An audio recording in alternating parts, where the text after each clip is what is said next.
Welcome to the deep dive.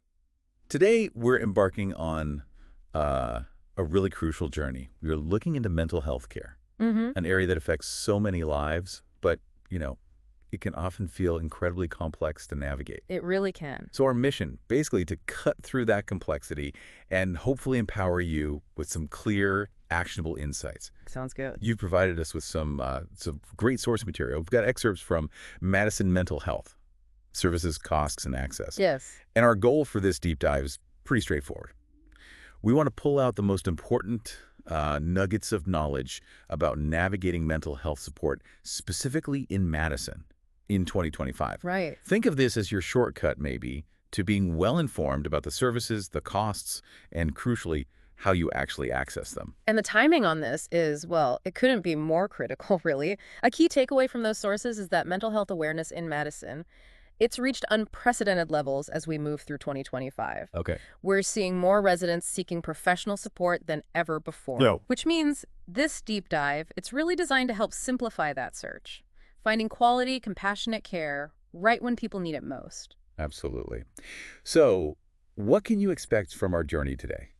Well, first, we're going to explore the whole range of services available right here in Madison. Mm-hmm. Then we'll dive deep into the financial side, understanding costs, insurance, other payment options. Always a big question. Definitely.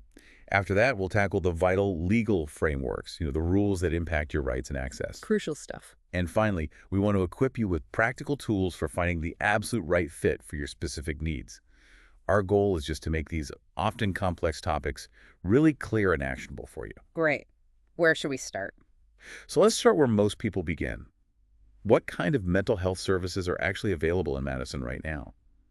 Your sources highlight a really comprehensive offering. Yeah, they do. For instance, couples and marriage counseling are big. They mention using powerful approaches like emotionally focused therapy, EFT. Right. EFT helps partners understand their emotional bonds, reshape negative interactions. And the Gottman method, too. Yes, Gottman focuses on building friendship, managing conflict, creating shared meaning, both really aimed at strengthening relationships. Okay.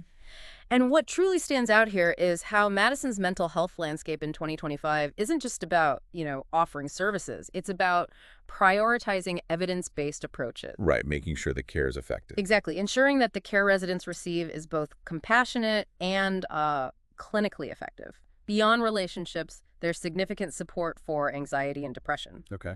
Therapists there often combine cognitive behavioral therapy, CBT. Which helps change unhelpful thinking patterns. Precisely. Combine that with mindfulness-based interventions to help individuals manage symptoms, improve their overall quality of life. That makes sense.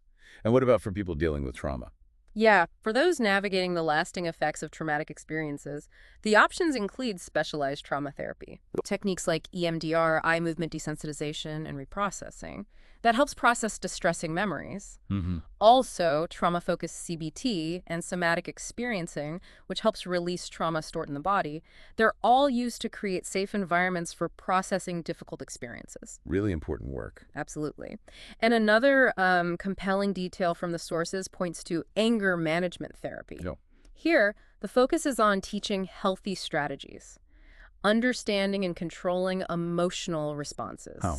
Primarily through cognitive behavioral techniques, identifying triggers, developing coping mechanisms. Got it. And of course, a huge development is the prevalence of online therapy. Oh, yeah. That's blown up. It really has, offering incredibly convenient, accessible care from home through secure video sessions. It's truly expanding options for people. Okay, so we've got a clearer picture of the services. The next critical piece of the puzzle for many, of course, is money, the financial aspect. Let's talk costs and insurance coverage. Your sources provide a really clear breakdown here. For individual therapy, you're looking at a range of, $120 to $280 per session? That's the range. Yeah. And it's covered by a significant 90% of plans. That's right, 90% coverage, with copays typically between $20 and $40. It's pretty good coverage. Yeah, zooming out, it's a positive sign to see such broad coverage for individual needs. Teen counseling and trauma-focused therapy also show strong coverage, around 85% of plans. Okay. Similar copay ranges there too.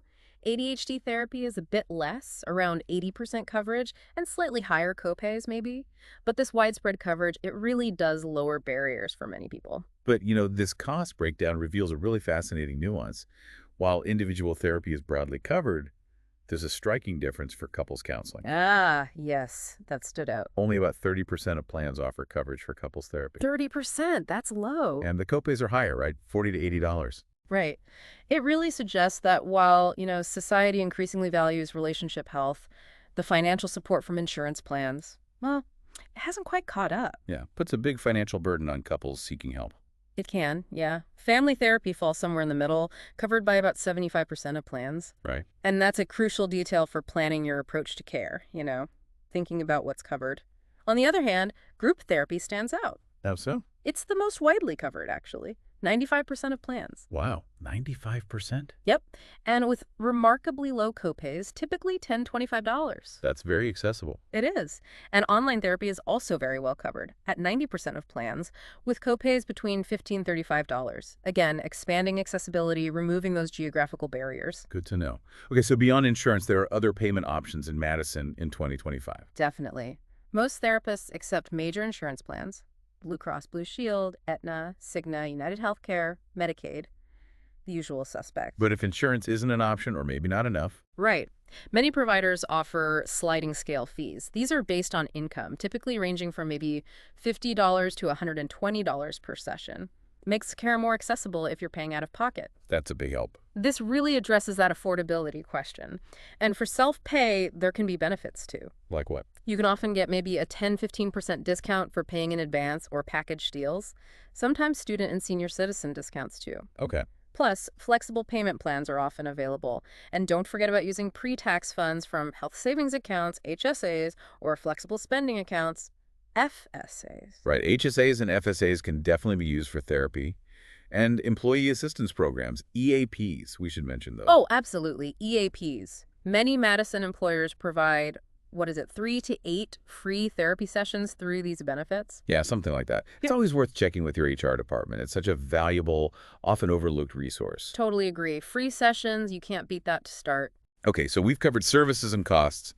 It's also vital, though, to understand the sort of the ground rules, Yeah. the legal framework. That's really evolved in 2025. Hugely important. Madison now fully adheres to federal mental health parity laws. Explain what that means exactly. Okay, so parity means your insurance plan has to cover mental health treatment on par with physical health services. Equal footing. Equal footing. It directly challenges that historical discrimination where mental health care was often covered less or had higher out-of-pocket costs. So it can't make you jump through more hoops. Exactly. Your insurance can't make you jump through more hoops or pay significantly more for a therapy session than they would for, say, a doctor's visit for a broken arm. It's about fairness in coverage. That really is a significant leap forward for patients. It is. And linked to that, telehealth regulations have expanded in Madison for 2025. Yes, big changes there too. You can now access licensed therapists through secure video platforms with full insurance coverage, which truly makes mental health care more accessible than ever before. It removes the need for in-person visits for many people. Convenience factor is huge there. Yes, and crucially, patient confidentiality remains paramount. Madison enforces strict patient privacy under high PEPA. The federal law, Health Insurance Portability and Accountability Act. That's the one. And state regulations, too. This means your therapy sessions are strictly confidential. That builds the trust that's essential for effective care. So therapists can only share info with consent. With your written consent, or in very specific legal circumstances involving imminent danger to self or others, but otherwise, it's locked down. Good to know. And quality control. Therapists need licenses. Absolutely. The sources emphasize that all therapists in Madison must be properly licensed, meaning they've completed extensive education, supervised training, and they have to do ongoing professional development to maintain their licenses. It provides a clear baseline of quality care that you can trust. So in the larger picture, the 2025 insurance regulations, mandated by those parity laws, mean most major insurance plans now cover mental health services with reasonable copays and deductibles, making it more affordable overall. significantly more affordable and attainable for residents than in previous years. Okay, so we have all this information. Services, costs, legal rights. How do you actually choose the right therapist for you? Right, the practical step. Your sources provide some excellent tools for putting it all together. Like searching by specialty. Exactly. You can search by condition or specialty, anxiety, depression, specific trauma therapies like EMDR, whatever you need, making sure you find someone with the right expertise. Makes sense. And to personalize your search even further, you can filter. Filter by language, gender, cultural background, or even session format online or in person. So you can find someone you feel comfortable with. Precisely.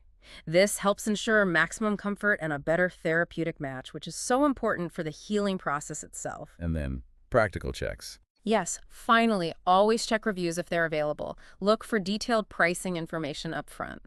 And double-check the insurance compatibility details. Right. This transparency helps you make truly informed decisions and manage expectations around your care. Okay. So let's try and wrap this up. What does this all mean? We've really covered a lot today about navigating mental health support in Madison in 2025. We have. We explored the breadth of services available, from individual and couples counseling, mentioning specific, effective approaches like EFT, the Gottman method, CBT, EMDR, trauma-focused CBT, somatic experiencing, What a list. to specialized support for anxiety, depression, trauma, and of course the sheer convenience of online therapy. Can't forget that. We also clarified the cost ranges and insurance coverage details, emphasizing those nuanced differences, like group therapy being the most widely covered. 5% coverage, low copay. Right, versus couples counseling, which has much more limited coverage, highlighting that financial hurdle. Yeah, that disparity is key. And we highlighted the various payment options beyond insurance. Flexible sliding scale fees, self-pay benefits like discounts or package deals, payment plans, And EAPs. and the invaluable employee assistance programs offering those free sessions. Don't forget those. Definitely check those out. And we underscored the significant impact of 2025's legal frameworks. Those mental health parity laws ensuring equal insurance coverage. Like physical health. Exactly. Expanded telehealth regulations for secure, covered online sessions, strict patient confidentiality under IPY, and those stringent licensing standards for therapists in Madison. Quality assurance. Right. And finally, we reinforce the practical tools for finding care, searching by condition, filtering by preferences, checking reviews, pricing, insurance, all that practical stuff. I'm putting it all together. So maybe a final thought to leave you with. Given these really significant legal advancements in 2025, particularly around parity and telehealth, and the now clearer options for navigating costs, what new possibilities does this environment open up for you, our listener in Madison? How can you proactively prioritize and access your mental well-being? In ways that maybe weren't possible before. Perhaps in ways that weren't as accessible or understood before. We just encourage you to reflect on how this comprehensive understanding empowers you to, take control of your mental health journey.